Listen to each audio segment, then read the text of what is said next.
cara terbaik menghormati rakyat.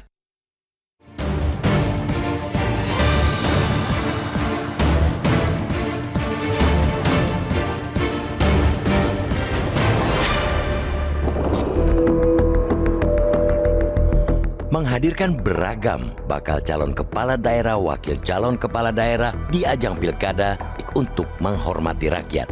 Dengan cara seperti itu, pilkada selayaknya pesta demokrasi benar-benar semarak dan bernyawa, bukan sekadar ritual 5 tahunan yang hampa tanpa makna.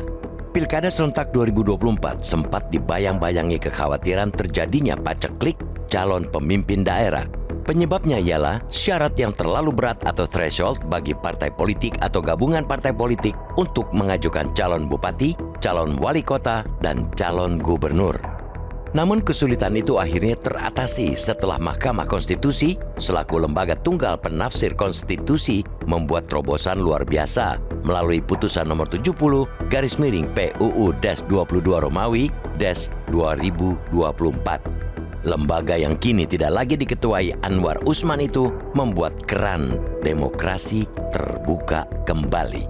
Partai politik yang awalnya tidak bisa mengusung siapapun sebagai calon kepala daerah lantaran tidak memiliki rekan partai untuk memenuhi ambang batas, akhirnya bisa mengajukan calon, bahkan mengusung calon sendiri.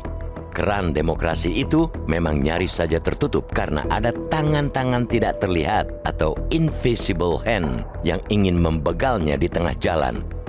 Hanya dalam hitungan hari, Badan Legislasi atau Balik DPR hendak merevisi Undang-Undang Pilkada dengan mengenyampingkan putusan MK.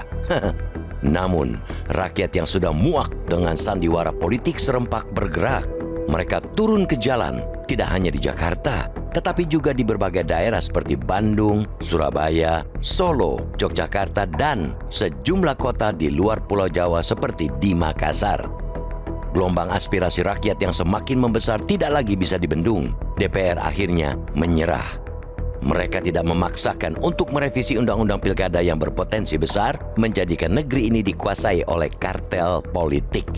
Dalam rapat konsultasi bersama Komisi Pemilihan Umum atau KPU RI Minggu 25 Agustus lalu, para wakil rakyat di Senayan memutuskan untuk menggunakan nurani mereka. Terbitlah Peraturan Komisi Pemilihan Umum atau PKPU baru yang telah mengakomodasi sejumlah putusan MK termasuk soal batas usia pencalonan. Partai politik yang semula tersandra dengan urusan threshold mulai leluasa menyiapkan figur-figur terbaik, baik kader maupun non-kader, untuk menjadi calon pemimpin baru di daerah. Dinamika pencalonan menjelang dan saat pendaftaran calon yang dimulai Selasa, 27 Agustus kemarin pun meningkat.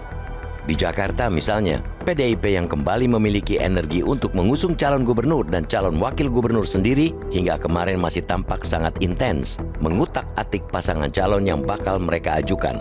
Begitu pula di Banten, ketika Partai Golkar balik badan mengusung Airin Rahmidiani Ade Sumardi untuk pemilihan gubernur Banten.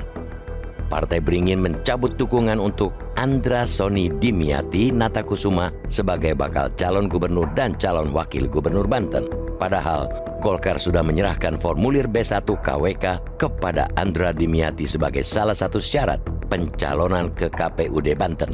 Di sisi lain, Airin Ade sebelumnya sudah dideklarasikan PDIP sebagai bakal calon gubernur dan wakil gubernur Banten.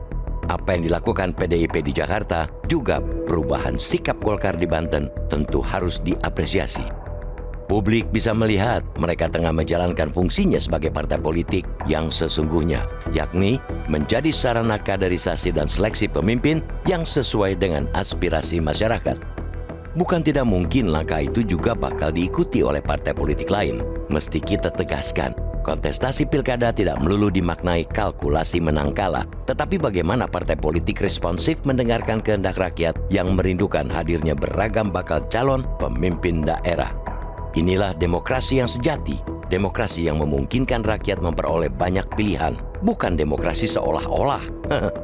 Demokrasi yang tidak memungkinkan rakyat selaku pemegang kedaulatan sulit mendapatkan pemimpin daerah yang kompetitif dan berkualitas.